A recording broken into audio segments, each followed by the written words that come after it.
నమస్తే. శ్రీ గురుభ్యో నమః. శ్రీమాత్రే నమః. మనం చాలాసార్లు చూస్తుంటాం. ఒక్కొక్కసారి ఒక్కొక్క రాశి వక్రగతి, ఒక గ్రహం వక్రగతి అంటారు. అసలు వక్రగతి అంటే ఏంటి? ఈ వక్రగతి వల్ల ఏమవుతుంది? ఎవరెవరు, ఏ రాశులు ఎక్కడెక్కడ వక్రగతి చెందుతాయి? ఇదేంటి అని చూస్తే మనకు ఒక్కొక్కటి ఒక్కొక్కలాగా ఉంటుంది. వక్రము అంటే మనం నడుస్తున్నటువంటి వైపు కాకుండా వెనక్కి తిరగడం వక్రగతి. నిజంగా అలా వెనక్కి తిరుగుతాయంటే అలా అనిపిస్తుంది. అలా ఎందుకు అనిపిస్తుంది అంటే ఇవి కాస్త మెల్లగా తిరిగినప్పుడు మిగతాది స్పీడ్గా తిరిగినప్పుడు వెనక్కి వెళ్తున్నట్టు ఉంటుంది. ఇది కాకుండా రాహుకేతువులు ఎప్పుడు వెనక వైపే తిరుగుతాయి. ఇది మన గ్రహస్థితి మనకు తెలుసు. అయితే ఒక్కొక్క గ్రహం ఒక్కొక్కసారి వక్రగతి చెందుతుంది అన్నాం. ఈ వక్రగతి చెందినప్పుడు ఫర్ ఎగ్జాంపుల్ గురువు వక్రగతిలో ఉన్నాడు అనుకోండి, ఏమవుతుంది అంటే ఆలోచన విధానంలో మార్పు జరుగుతుంది. గురువు అంటేనే మార్గదర్శకత్వం, గురువు అంటేనే మంత్రోపదేశం. ఇలాంటి విషయాలు ఏదైతే నిష్ఠతో నియమంతో చేసేటువంటి ఒక ధార్మిక తత్వంలో వెళ్ళేటువంటి తత్వానికి కొన్ని ఇబ్బందులు కలుగుతాయి అని ఒక సూచిక.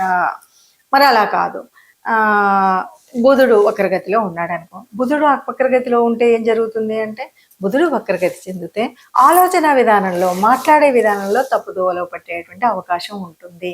కాబట్టి అది కలగకుండా ఉండాలి అంటే మనం కాస్త పరిహారం చేసుకోవడం, సరిగ్గా ఉండడం అనేది చేయాలి. అలాగే శని వక్రగతి, ఇది మనం చూస్తూ ఉంటాం. శని వక్రగతి అంటే తాను వక్రగతి పొందేసరికి బద్ధకము, లేనిపోని అనారోగ్యం తెచ్చుకోవడం, ఇవాళ చేద్దామన్నది రేపు చేయడం, ఇలాంటివన్నీ కూడా శని వక్రగతిలో మనకు కనిపించేటువంటి పద్ధతులు.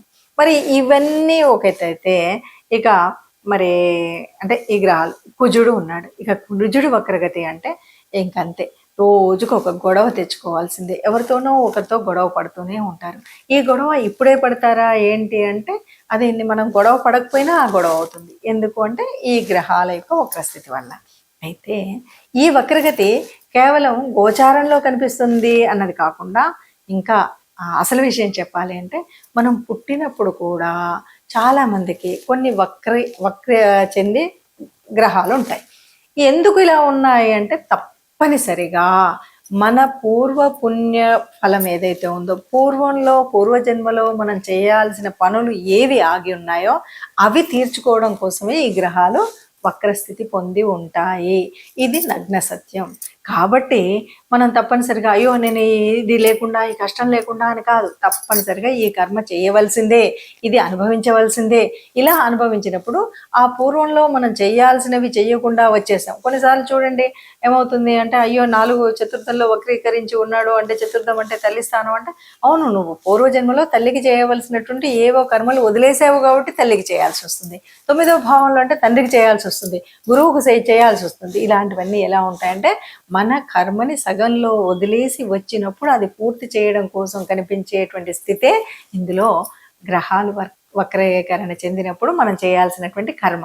కాబట్టి ఇది కర్మ సిద్ధాంతం. కాబట్టి కర్మను అనుభవించక తప్పదు. కాబట్టి ఏ గ్రహాలు అంటే గోచార రీత్యా కానీ మనం పుట్టినప్పుడు జన్మకుండిలో మనకు ఉన్నటువంటి వక్రగతి చెందినటువంటి గ్రహాలు అయినప్పటికీ కూడా ఇదేం పెద్ద ఇబ్బంది పడాల్సినటువంటిది కాదు. ఇది మనం అనుభవించవలసినటువంటి కర్మ. అది గట్టిగా దృష్టిలో పెట్టుకుంటే దీంతో మన యొక్క ఫలితం సరిగ్గా ఉంటుందని ఉంటే ఈ వక్రీకరణ అంటే ఏంటి, వక్రగతి వల్ల వచ్చే నష్టాలు ఏంటి, దీనివల్ల ఏమో అయిపోతుంది అన్న టెన్షన్ అస్సలు లేకుండా మనం చేయవలసిన పని సహజంగా జరుగుతుంది హాయిగా. అంతే అండి.